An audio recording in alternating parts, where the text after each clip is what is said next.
Christina her. Kender du de dage, hvor alting bare lykkes? Hvor opgaver, som måske har ligget i en bunke i et stykke tid, bare pludselig er let at løse. Eller samtaler, du har skubbet lidt foran dig, fordi du synes, det var lidt svært. Du pludselig får talt med vedkommende, og det var faktisk a piece of cake, og alting blev løst til alles tilfredsstillelse. Kunne du tænke dig at få flere af de dage? Det er nemlig ikke en tilfældighed eller et spørgsmål om at få det rigtige ben ud af sengen. Det er noget, man kan arbejde med. Og hos Sekundant kalder vi det at få brændstof på sin mentale motor. Hos Sekundant arbejder vi bevidst med, hvad det er, der gør, at du er overskudsagtig, og du kan mere, end du faktisk tror, at du kan.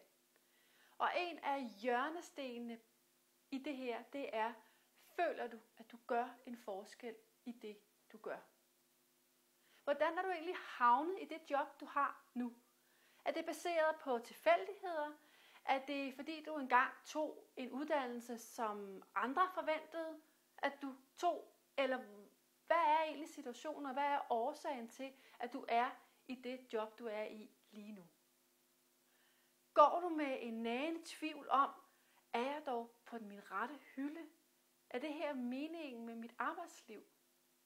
Eller går du med en drøm om at prøve noget andet, men du har ikke rigtig fundet ud af, hvordan du skal gribe det an, og årene går bare? Alt det vil du blive fuldstændig knivskarp på med et forløb hos Sekundant. Det er det, vi arbejder med. Herinde på hjemmesiden, der er der et kontaktfelt. Og der kan du booke et inspirationsmøde sammen med mig. Og uanset om vi skal arbejde sammen eller ej, så vil jeg dig på møde give dig et unikt værktøj, der er et servicecheck på din mentale motor. Og der vil du finde ud af, hvilke nogle områder du skal arbejde med for at få din brændstof rigtig sat sammen. Du kan enten arbejde videre sammen med mig, det bliver vores udgangspunkt, eller du kan arbejde med det selv, og så kan du hænge det op på din opslagstavle, og så kan du se, hvad det er, du skal arbejde med. Uanset hvad, så glæder jeg mig rigtig meget til at se dig til dit inspirationsmøde, og indtil da, have det rigtig godt.